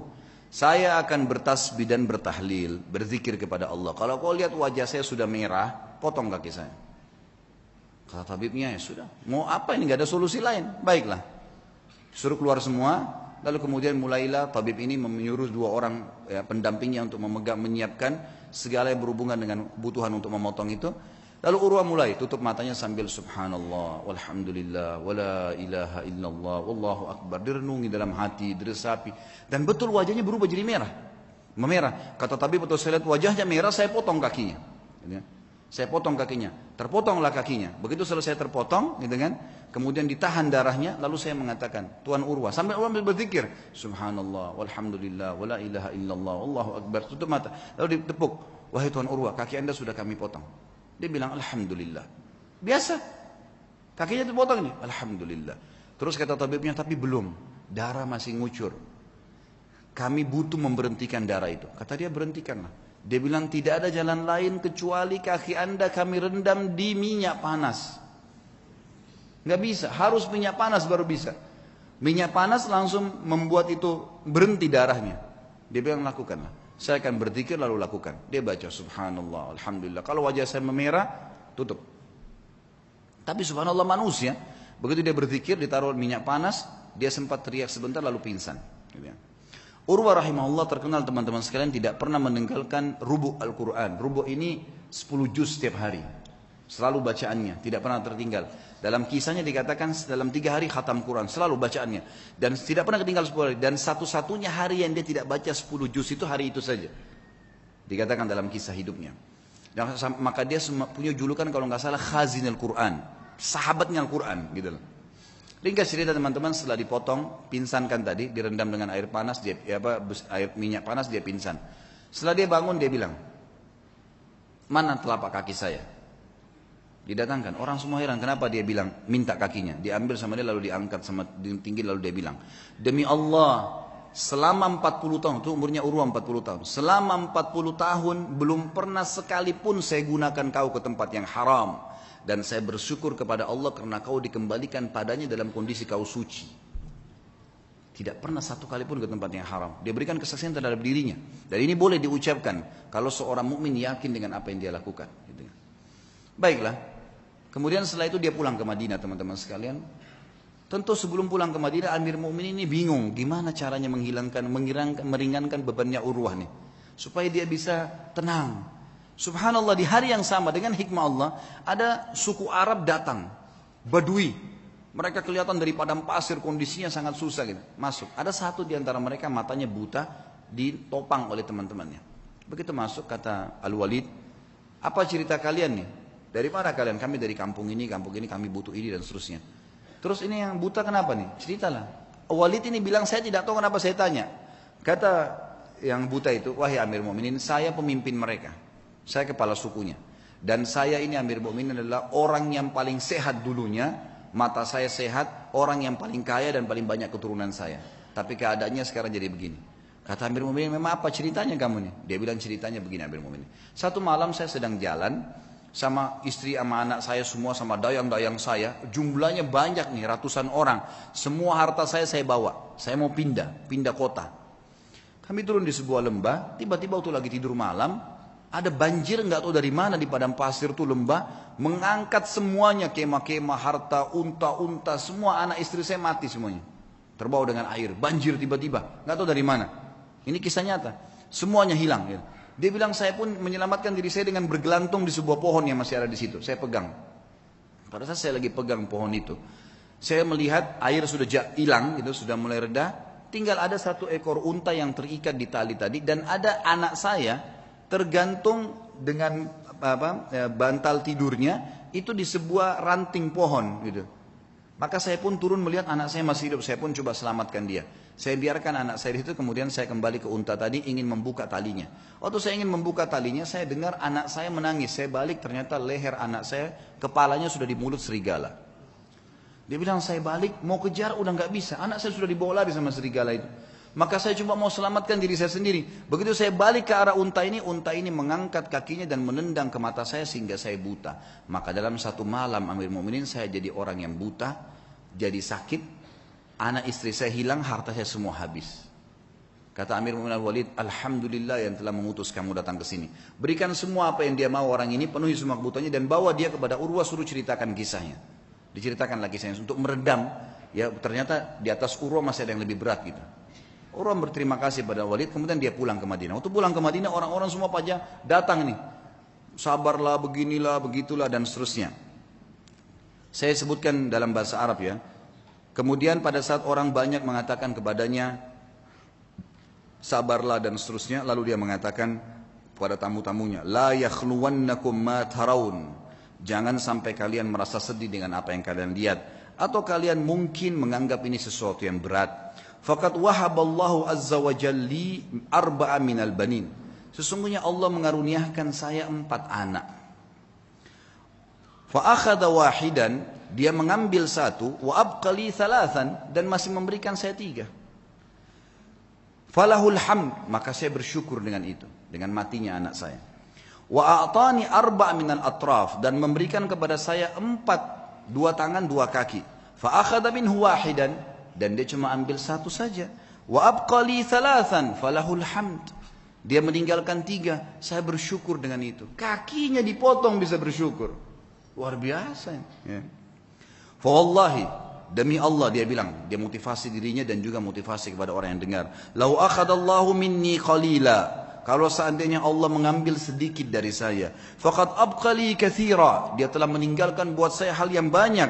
Fa in ibtalani marrah, kalau dia coba saya dengan 1 kali, faqad ta'lama afani marrat, dan dia telah memaafkan saya dan menyelamatkan saya dalam banyak kejadian yang lain. Semua orang pun akhirnya berterima kasih pada Urwah, dan akhirnya mereka pergi. Dan beliau berkata kepada anak-anaknya pada saat itu untuk menjelaskan apa yang membuat dia kekar seperti itu. Ya baniya, wahai anak-anakku, yang masih hidup ada 3 orang, ada istrinya, semua keluarganya masih ada. Ta'allamul ilm, belajarlah ilmu agama yang benar. Wa'tuhu haqqah, dan lowongkan waktu untuk itu, kasih haknya. Jangan cuma anggap remeh kapan ada waktu ta'lim, enggak. Luangkan waktu, harus setiap hari dengar ilmu. Innakum in takunu sighara qaumin, kalau seandainya hari ini kalian menjadi orang yang kecil, fa'asallahu an yaj'alakum bil ilmi kubara'al qaum, maka satu waktu pasti Allah jadikan kalian orang yang besar karena ilmu itu.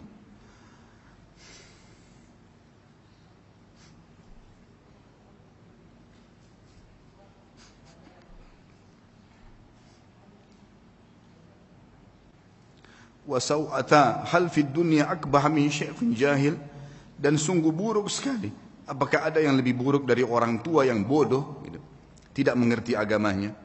Lalu beliau berkata juga, iyyakum antaraw sadaqata annaha sadaqatun bal i'tabaruha hadiyah, hati-hati jangan pernah kalian melihat amal yang kalian kerjakan atau sedekah yang kalian keluarkan adalah sedekah yang kalian anggap remeh, tapi jadikanlah sedekah itu sebagai hadiah tahdilillahi azza wa jal, yang kalian berikan hadiah kepada Allah subhanahu wa ta'ala. Wala yahdiyanna ahadukum lillah, dan janganlah kalian memberikan hadiah sesuatu untuk Allah. Yastahi an yahdiyahu li azizil qaum, yang dia malu untuk memberikan kepada terhormatnya kaum atau pejabatnya satu kaum. Fa inna Allah azza wa jal azzu wa akramul kurama, karena Allah itu adalah zat yang paling pantas untuk dimuliakan, dan dia adalah zat yang paling layak dan paling pantas untuk memberikan balasan yang lebih mulia. Wa haqqu an takhtar li hadiyatikum, dan yang paling pantas kalian berikan hadiah yang terbaik dari kalian.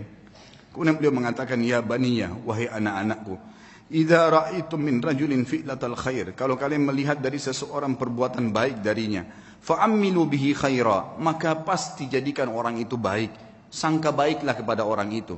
Wa in kana fi nadarin nasi rajulus su', walaupun dia di mata orang dianggap buruk, fa innalaha akhwatun amsalihah, karena perbuatan baiknya itu pasti punya saudara-saudara kebaikan yang lain. Wa idza ra'aitum min rajulin fi'latal syarr, kalau kalian melihat perbuatan buruk dari seseorang, laki-laki atau seseorang, fahdharuhu, hati-hatilah dari orang itu. Wa in kana fi nadarin nasi rajulun khair, walaupun di mata manusia dia adalah orang yang baik. Fa innalaha akhwatun amsalihah, karena perbuatan buruk itu punya saudara-saudara yang ikut dengannya. Wa'lamu, ketahuilah, annal hasanati tadullu ala akhawatiha, bahwasanya semua kebaikan-kebaikan akan mendatangkan saudara-saudaranya. Wa annas sayyiati tadullu ala akhawatiha, dan seluruh dosa-dosa juga memiliki saudara-saudaranya. Masih ada waktunya? Baik, kisah Sufyan al-Thawri rahimahullah. Sufyan al-Thawri punya julukan dengan Sajjad, orang yang sangat suka sujud, sampai dahinya sangat hitam rahimahullah. Dan dikatakan beliau kalau sujud tidak mengangkat kepalanya sampai hajatnya selesai dengan Allah. Satu waktu khalifah meminta dia untuk menjadi hakim, punya jabatan. Dan waktu itu hakim gajinya lebih tinggi daripada khalifah, punya istana yang mewah, punya kereta kencana dan seterusnya. Yang jelas teman-teman sekalian, ditawarkan dia menjadi hakim dan dia nolak. Karena waktu itu dia seorang ulama. Sufyan al-Thawri seorang ulama Mekah yang terkenal. Dan memang dia orang yang paling layak, paling faham tentang perkara-perkara masyarakat.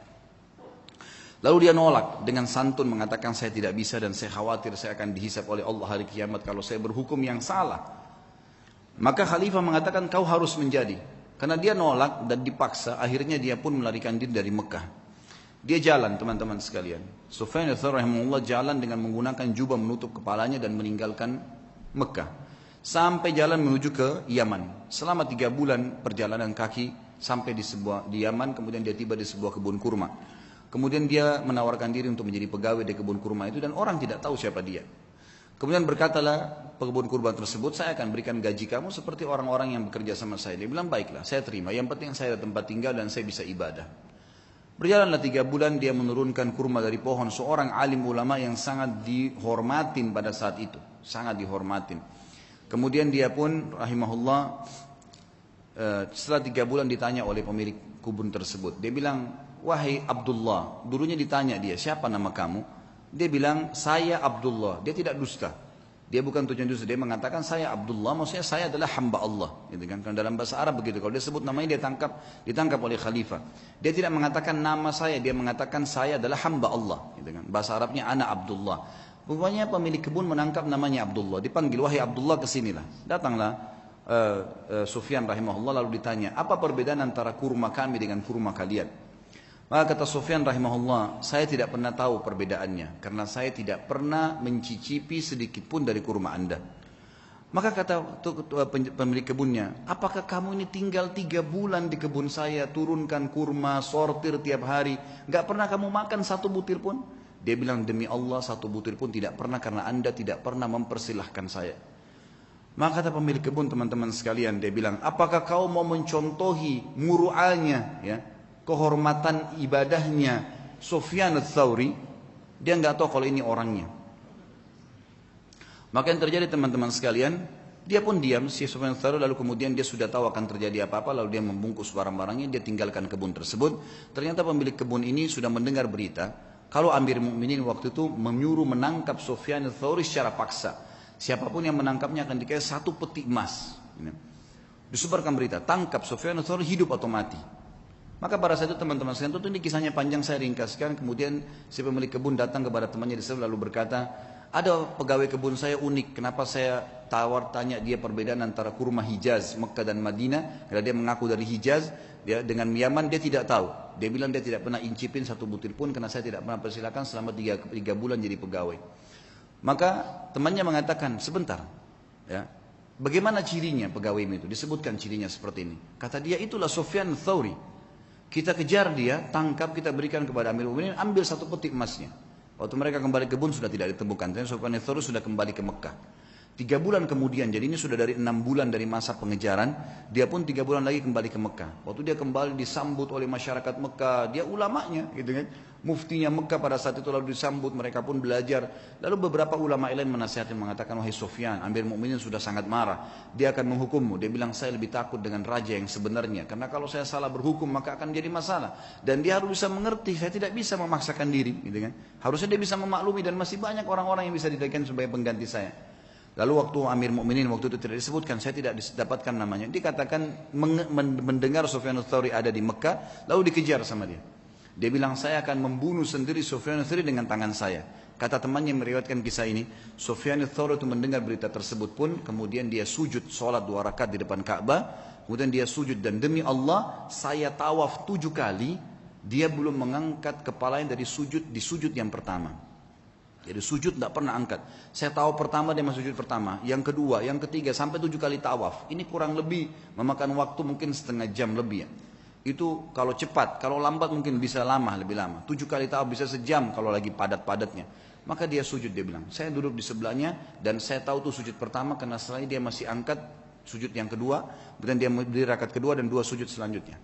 Yang jelas teman-teman sekalian, selesai sholat saya melihat dia, kata perawi kisah ini, mendatangi Ka'bah lalu memegang kain Ka'bah sambil mengatakan, aqsamtu bika rabbi, saya bersumpah atas namamu hai Tuhanku, jangan biarkan khalifah ini untuk masuk ke Mekah. Maka yang terjadi adalah dikatakan dalam kisah ini, Amir Mukminin pun waktu khalifah itu waktu mendekati pintu gerbang Mekah, ya, sempat berkemah dan meninggal sebelum masuk ke dalam Mekah. Tapi yang jelas kisah yang kita ambil dari Sufyan ats-Tsauri adalah bagaimana beliau rahimahullah takutnya kepada Allah mengalahkan takutnya kepada pemimpin manusia. dan dia meninggalkan jabatan yang tinggi karena takut dihisab hari kiamat. Kemudian yang terakhir teman-teman sekalian adalah kisah seorang sahabat yang masyhur namanya Rub'i al-Amir rahimahullah. Ini saya tutup dengan kisah ini. Rub'i bin Amir rahimahullah adalah seorang ulama, bukan seorang ulama, salah satu pasukan perangnya Sa'ad bin Abi Waqqas yang akan masuk, yang diutus oleh Sa'ad bin Waqqas untuk mendatangi ya Rustum. Rustum ini adalah panglima perangnya Persia, panglima perangnya Persia. Rubi' al-Amir bin Amir rahimahullah ini terkenal sekali orangnya. Waktu dipanggil oleh Umar bin Khattab untuk berjihad, maka dia pun mengambil panci masaknya yang dia letakkan di kepalanya, karena tidak punya topi untuk berperang. Panci masak dipakai jadi topi, kemudian pisau dapur dibawa untuk berperang. Dia tidak punya pedang. Dia nunggangi keledainya yang tua, ikut di pasukan. Oleh Amir Mu'minin Umar bin Khattab disuruh jalan. Subhanallah, Sa'ad bin Abi Waqqas waktu itu diutus pasukan oleh Umar bin Khattab dengan 30.000 pasukan menghadapi 240.000 pasukan Persia. Dan Persia kaget. Waktu mereka pun tahu 240.000, mereka tidak mundur sedikit pun. Maka Rustum ini ahli perang. Dia bilang, saya mau tahu dulu bagaimana sih kekuatan 30.000 itu kok berani benar. Gitu kan? Seperti apa sih kekuatan mereka? Dikirimlah surat kepada Sa'ad bin Waqqas negosiasi. Datanglah 1-2 orang terus menerus negosiasi dan semuanya hampir sama perkataannya. Tapi yang paling pertama datang adalah Rub'i bin Amir rahimahullah radhiyallahu anhu. Sahabat Nabi yang mulia ini datang dengan keledainya. Gitu kan? Dia bawa pisau dapur dan ada tombak yang dia pinjam dari temannya. Dia datang, begitu tiba di istana, kata Rustum, buat dia tidak masuk ke istana kecuali sudah hormat dengan saya, dan hiasi semua istana ini dengan emas. Semuanya, pintu gerbangnya hiasi dengan emas, semuanya taruh harta-harta gelimpangin gitu. Buat mereka mau tahu gila harta enggak ini? Semuanya, bantal-bantal semua singgasana hiasi dengan emas, semuanya taruh emas, geletakin emas di sana sini. Dibuat semewah mungkin. Waktu datang Rub'i radhiyallahu anhu, begitu melihat kejadian tersebut, dia turun dari keledainya, lalu dia mengatakan, bagaimana dengan undangan kalian? Kata mereka, kau tidak bisa masuk kecuali kau harus menghormati Rustum. Mengatakan, wahai Rustum yang terhormat, saya pamit mau masuk. Kata Rub'i, saya tamu, dan saya yang harus dipamiti untuk masuk, bukan saya yang pamit. Lalu Rub'i melihat di situ ada tikar permadani, di atasnya banyak emas. Sama beliau disingkirin emasnya, permadana itu diambil, dipotong pakai pisaunya dia, dibelah dua. Diambil, ditaruh di keledainya, dianggap sebagai ghanimah, harta rampasan perang, ditaruh sama dia. Kemudian dia mengatakan, ini pembukaan harta rampasan perang kami kalau kau tidak buka pintu gerbang. Sendirian. Dan Rub'i ini perlu anda tahu, orangnya pendek, kecil, bukan orang yang tinggi kekar. Orang-orang Persia waktu itu tinggi besar, kekar-kekar semuanya. Diberitakan ke dalam. Kata Rustum, baiklah, tutup pintu gerbang, buka sedikit saja, supaya dia masuk tunduk kepada saya. Diperintahkan masuk, pintu gerbang dibuka sedikit. Memang tidak bisa orang masuk, harus tunduk. Maka Rub'i lihat, subhanallah, Allah memberikan orang beriman itu hatinya bisa melihat, ya. Dia bisa membaca, namanya firasatul mu'min. Maka dia lihat, ini pasti ada tipu daya nih. Yang dia lakukan, dia balikkan pantatnya dia balikkan keledainya, lalu dimasukkan dari balik belakang, ya. Sehingga yang tadinya dia harus tunduk, ini dibalik, jadi bokong yang di belakang. Dilaporkan ke Rustum, ini yang dilakukan sama orang ini. Malah sekarang dihinain. Lalu dia naik keledainya, dia jalan. Subhanallah, tuh dia jalan, dia tidak turun dari keledai. Keledainya dimasukkan di istana Rustum dengan karpet-karpet yang mewah. Pisau dapurnya dipakai, bolong-bolongin bantal itu semua. Bantal-bantal yang mewah. Semua ini karpetnya ditusuk-tusuk dengan tombaknya sama dia. Sampai tiba depan Rustum. Panci di atas kepalanya, pisau di tangannya, tombak di tangan, pisau tangan kanan, ini tangan kiri, tombaknya. Kata Rustum, dipanggil penerjemah, tanya kepada mereka nih, mau apa sebenarnya datang ke sini? Terjemahkan, hai orang-orang Arab, kalian kan dulu di padang pasir, tidak punya apa-apa kecuali gembala kambing. Untuk apa kalian datang ke sini? Kalau kalian butuh harta, sebut saja, kami akan kasih pulang. Kalau kalian butuh gembalaan, kami kasih berapa bun unta dan kambing yang kalian mau. Kalau kalian ingin jabatan, kami akan jadikan, pilih siapa yang terbaik, kami akan jadikan sebagai pemimpin kalian, dan kami akan kasih gaji. Lalu jawaban Rubi'i rahimahullah, ini orang kalau sudah mengenal Tuhannya, dia mengatakan, kami datang dari sana tidak butuh dengan harta yang sedang kau pamerkan ini. Dan kami datang mengeluarkan seluruh hamba termasuk kamu dan kami dari menyembah makhluk kepada menyembah pencipta sang makhluk. Itu saja. Kalau kau patuh, maka kau dengan kerajaanmu, kami akan pulang. Hukum Allah. Berhenti menyembah, karena waktu itu raja mereka Kisra dianggap Tuhan. Berhenti menginjak Kisra. Kisra pun tetap dengan kerajaannya, kau tetap sebagai panglima perangnya, semua kau milikin, tidak ada yang hilang di sini. Cuma itu saja. Kemudian kami pulang. Lalu kata si Rustum, baiklah kalau gitu, izinkan kami berfikir, mungkin butuh waktu. Kata Rubi'i, berapa lama kalian butuh? Sehari, 2 hari? Kata Rustum tidak, mungkin kami butuh 2 bulan, 3 bulan berfikir, musyawarah dulu. Kata Rubi'i, saya hanya kasih kalian waktu maksimal 3 hari. Karena pemimpin kami Nabi SAW mengizinkan musuh berfikir 3 hari maksimal. Tidak boleh lebih daripada itu. Kata Rustum, terjemahkan ke orang ini siapa? Pemimpin mereka. Kata Rubi'i, terjemahkan, kau pemimpinnya? Dia bilang bukan, saya pasukan yang paling di belakang. Gitu. Saya ini pasukan yang paling biasa, prajurit yang paling biasa. Kata Rustum, terjemahkan lagi, kenapa kok kau bisa ambil keputusan begitu? Dia bilang, dijawab sama dia, karena agama kami mengajarkan dari pemimpin muslim sampai masyarakat biasanya keputusannya satu. Kalau saya sudah berikan amanah, keamanan, semua harus patuh terhadap pemimpin saya. Muslim semua begitu, kami satu jasad. Kata Rustum, baiklah, izinkan pulang orang ini. Begitu diizinkan pulang, kata Rustum, tulis surat kepada Kisra. Ini yang sedang kita hadapin nih, semuanya 30.000 manusia yang kayak gini nih. Ini untuk dihadapin susah nih. Gak bisa, keras, tegas, dan memang maunya, gak bisa. Harus begitu. Tidak ada jalan lain, urusan tangan anda. Berperang atau kita mengalah saja. Ini gak bisa. Karena Kisra gak berhadapan sama pasukan muslimin, dianggap kuat, udahlah pasukan, perang aja, lawan. Gitu kan. Ini kasih terjadi peperangan tentunya. Tapi yang kita ambil pelajaran bagaimana Rubi'i radhiyallahu anhu, teman-teman. Orang kalau mengenal Allah, harta jadi kecil buat dia. Ya. Semua apapun yang Allah haramkan ditinggalkan. Seindah apapun itu. Berapa banyak kisah tadi yang kita sebutkan. Anak muda meninggalkan perzinahan dengan menaruh kotoran di bajunya. Berapa banyak orang-orang soleh yang sudah kita sebutkan kisahnya. Yang jelas yang kita simpulkan teman-teman sekalian, berhubungan dengan Rabbul Alamin. Sering komunikasi dengan dia sebagaimana dia sudah ajarkan kepada kita semua. Mau keluar rumah ada doanya. Mau masuk rumah ada doanya. Mau makan ada doanya. Habis makan ada doanya. Doa itu apa? Komunikasi dengan Allah. Keluar rumah, bismillahi tawakkaltu ala Allah. Dengan nama Allah saya bertawakal, menyerahkan diri kepadanya. Kata Nabi SAW, kata Allah SWT, wa may tawakkal Allah fahuwa hasbuh. Yang bertawakal pada Allah, Allah jadi pencukup baginya. Seorang syekh pernah menangkap di Riyadh seorang penyihir besar. Penyihir terbesar ini datang dari Afrika, ditangkap. Waktu ketangkap, dia tanya syekhnya, saya nonton cuplikannya, dia bilang, bagaimana anda bisa menangkap saya? Padahal saya menaruh ribuan jin di depan saya. Tidak pernah saya bisa ditembus nih, baru kali ini dia bilang, ada yang bisa tembus dari anda. Dia bilang, karena kamu bodoh dan kamu tidak mengerti.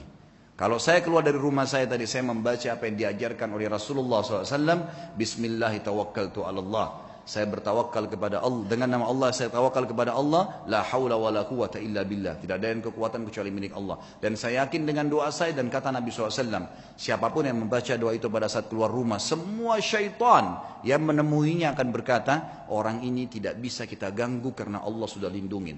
Itu sebabnya saya bisa tembus kamu. Bukan cuma itu, saya akan laporkan kamu dan kepala kamu akan dipenggal karena kamu seorang penyihir.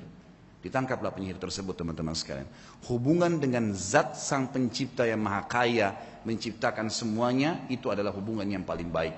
Maka jalinlah hubungan yang baik dengan Allah, maka Allah akan baikkan semua. Sebagai penutup kata-kata saya, kata Nabi SAW, siapapun yang berbuat perbuatan yang Allah ridha, Allah cintai perbuatan tersebut, Allah akan buat semua makhluk mencintainya. Dan kalau seseorang berbuat perbuatan yang buruk yang Allah benci, maka Allah akan buat semua makhluk akan membencinya. Kata kuncinya kembali kepada Allah Subhanahu wa taala. Allahu a'lam. Mudah-mudahan bermanfaat dan semoga Allah menjaga kita menjadi hamba-hambanya yang saleh, hamba-hambanya mengisi sisa umur ini dengan ketaatan dan kepatuhan kepadanya, dan semoga Allah selalu mengikhlaskan niat kita, menambah ilmu kita, dan juga menyatukan kita semua di surga Firdausnya tanpa hisab dengan izinnya. Kita berdoa kepada Allah SWT semoga seluruh muslimin yang sedang sakit disembuhkan penyakitnya, semua yang utang dilunasi utangnya, yang belum dapat hidayah dimudahkan mendapatkan hidayah, yang sudah dapat hidayah dimudahkan untuk mengamalkan, seluruh muslimin yang pernah berbuat dosa dimaafkan oleh Allah diganti dengan pahala, juga seluruh orang tua kaum muslimin dan muslimin muslimat yang masih dan juga sudah yang meninggal. Kita berdoa dengan kemahakuasaan Allah dan kemahaperkasaannya agar menolong saudara kita di Palestina, di Syria, di Yaman, di Irak, di Myanmar, dimanapun mereka berada, semoga Allah kokohkan telapak kaki mereka, ikhlaskan niat mereka, terima para syuhada mereka, dan juga Allah muliakan Islam di tangan mereka dan tangan kita semua, dan semoga Allah memberikan kepada kita mempartisipasikan kita bersama mereka di pahala, baik dengan doa dan harta juga dengan jiwa kita. Dan sebagai penutup, semoga Allah dengan kemahamurahannya sekali lagi menyatukan kita di surga Firdausnya tanpa hisab, sebagaimana ia satukan kita di majelis ilmu yang mulia ini. Kalau ada benar dari Allah, tentunya kalau ada salah dari saya mohon dimaafkan. Subhanakallahumma wa bihamdika asyhadu an la ilaha illallah astaghfirullah wa atubu ilaih. Assalamualaikum warahmatullahi wabarakatuh.